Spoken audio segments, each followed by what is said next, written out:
Bonjour les gens, j'espère que vous allez bien. J'essaie un nouveau format, on va voir si ça fonctionne.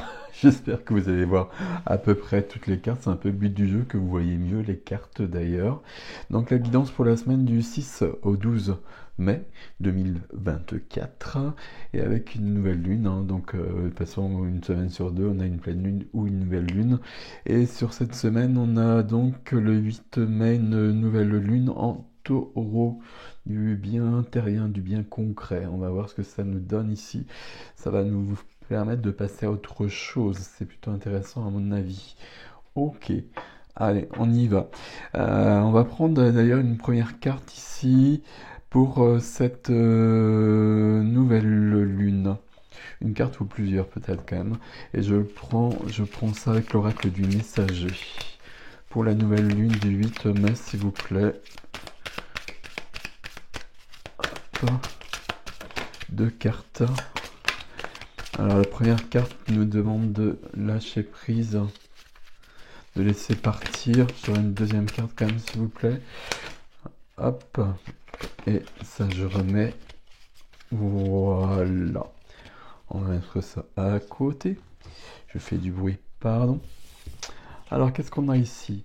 La première carte, abandonnez-vous à ce qui vient, c'est du 44. Donc j'ai du mal, d'habitude je montre les cartes comme ça. Donc comme la coccinelle sur sa feuille ici, on a besoin de laisser partir les choses.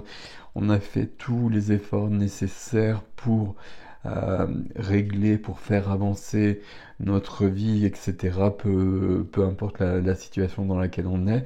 Et à un moment donné, on peut plus faire quoi que ce soit d'autre.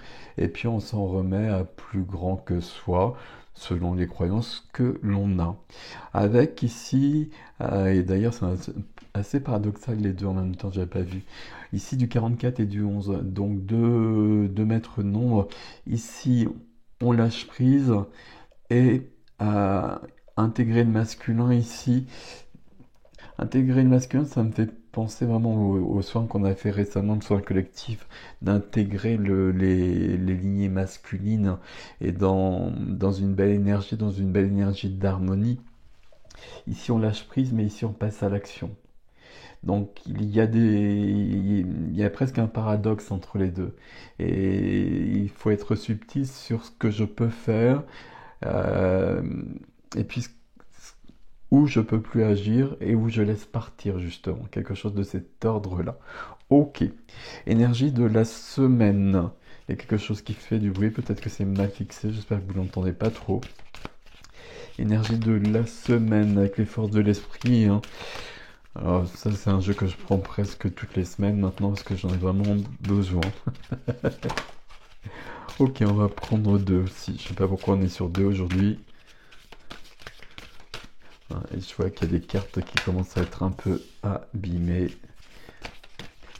Hop, celle-ci. La première carte, c'est du 4, la matière, le concret. Du 4, l'éveil. L'éveil, ici, il y a une évolution, il y a quelque chose qui grandit, il y a quelque chose qui s'ouvre. Il y a une porte qui s'ouvre. C'est pas une porte qui s'ouvre en l'occurrence si vous regardez la carte, en plus c'est plutôt une lumière qui vient, quelque chose de cet ordre-là. Et wow, la deuxième carte, c'est l'union éternelle. Un nouvel amour prend forme. Alors, nouvel amour prend forme, ok, et ma foi, pourquoi pas. J'espère que vous voyez ici. Nouvel amour prend forme, donc peut-être qu'il y a quelque chose d'aussi concret que cela pour certains, pour certaines d'entre nous. Je pense qu'ici, il y a plutôt une notion de l'évolution dont je parlais tout de suite sur cette semaine. C'est de soi à soi ici. C'est d'intégrer ces énergies. Comment je pourrais le dire mieux que ça? C'est du 15, hein. 1 plus 5, c'est le 6. Le 6, c'est la com- je vais dire c'est la complétude. Non, je ne peux pas le dire comme ça quand même. Mais c'est l'harmonie, c'est la relation aux autres. Ça peut nous parler de famille aussi, ça peut nous parler de trouver notre place. Il y a quelque chose de beau qui est là en fait. Donc peut-être une rencontre, hein, si c'est votre cas, enfin, si c'est ce que vous espérez, ma foi, ben, visiblement les énergies sont propices. Mais on va plutôt parler de quelque chose qui vient nous euh, nous combler, je cherche un autre mot, nous apaiser, nous rasséréner. Je vais vous donner plein de synonymes parce que j'ai pas exactement celui que je cherche ici. Euh, Nous compléter, une histoire de complétude ici. Ok. Le tarot, que nous dit le tarot? Le tarot que j'utilise, c'est le... Comment s'appelle-t-il là? C'est le Queer Tarot. Il y a un truc qui fait du bruit ici. C'est ça ou ça. Alors, le Queer Tarot. Voilà, ça va se passer ici. Ça bouge beaucoup mon truc, hein. Je sais pas ce que vous en pensez, mais moi je trouve que ça bouge. On a quand même un valet de coupe. Où est-ce que vous êtes? Je sais pas, vous le voyez. J'ai un valet de coupe ici par rapport à ça.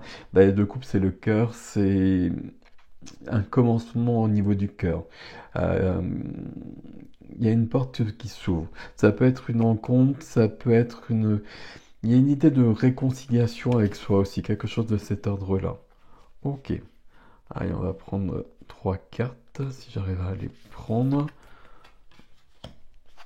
Hop.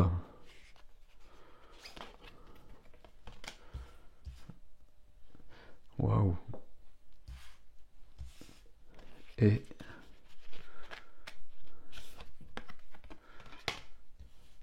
Ok. J'aime beaucoup ce tarot pour ses couleurs notamment. Au centre, on a la tempérance. Tempérance et grande prêtresse, hein. Sur les trois, j'ai quand même deux majeurs.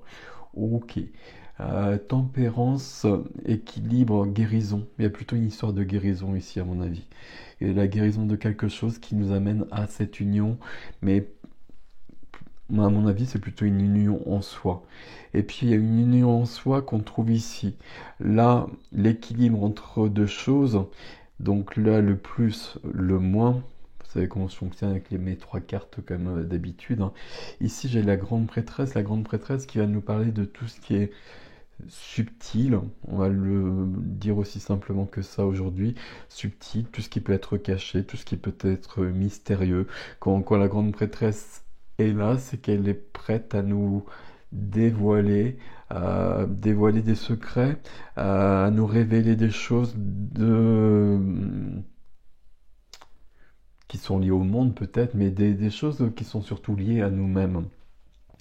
Des aptitudes, des talents, des choses de cet ordre-là. Ça vient aider. Et à côté, ici, c'est la reine de bâton. La reine de bâton. Pardon, excusez-moi. La reine de bâton ici, c'est du concret, c'est de passer à l'action. On trouve un peu le paradoxe qu'on a entre ces deux cartes où je lâche prise entre quelque chose qui vient et qui me dépasse. Et puis c'est comme si je ne peux pas agir par rapport à ça. Grande prêtresse. Et puis là, j'intègre le masculin. C'est une reine ici, certes, mais c'est la reine de bâton, c'est la reine de feu. Donc ici, il y a une grande possibilité de confiance en soi, mais c'est pas ça que je voulais dire, de créativité, de création, de mouvement. Il y a un mouvement qui se fait ici. Même si c'est pas le roi, on est sur la reine, donc on est sur de l'intériorité, mais à mon avis, ça rejoint quand même cette notion-là, toujours pour aller vers ça. Ok, on va continuer et puis on va demander des conseils aux portes de l'intuition, puis on regardera tout ça un petit peu en détail. Enfin, pas en détail, mais on fera un peu la synthèse plutôt. Ça a l'air d'être une semaine plutôt sympathique. Le petit bémol, selon mon expression consacrée, ce serait vraiment les deux cartes qu'on a ici, qui sont un peu contraires. Et donc il va falloir trouver les énergies et jouer avec.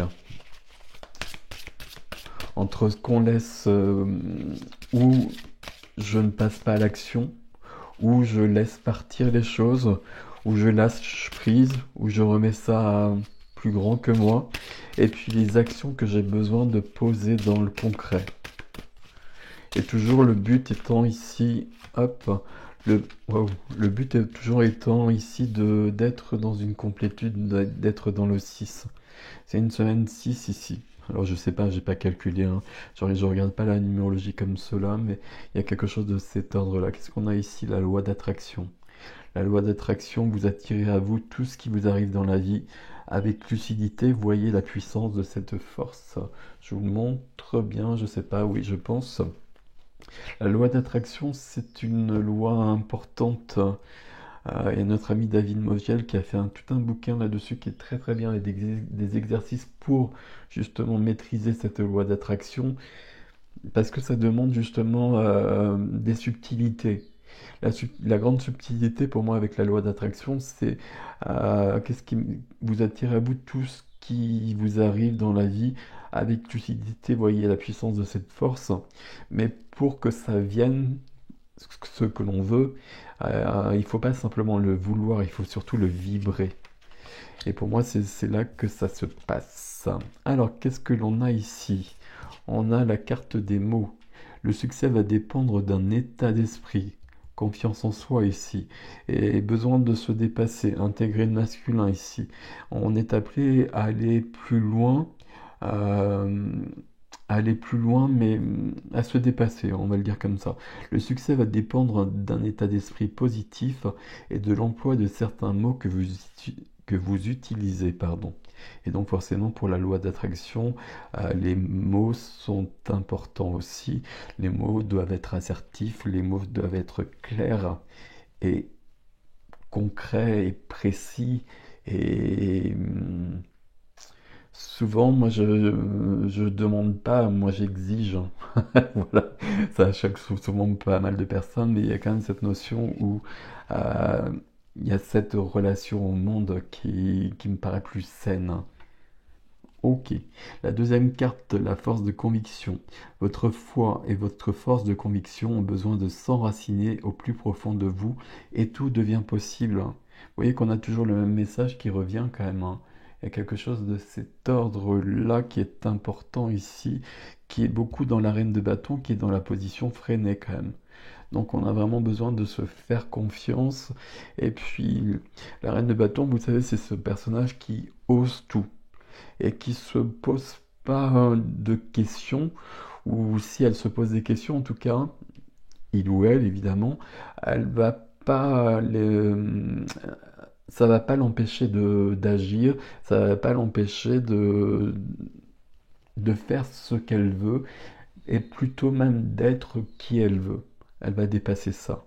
Ok, force de conviction, et puis juste à côté des mots, hein. Donc ici, il y a peut-être besoin de s'affirmer par rapport à une situation, par rapport à une personne.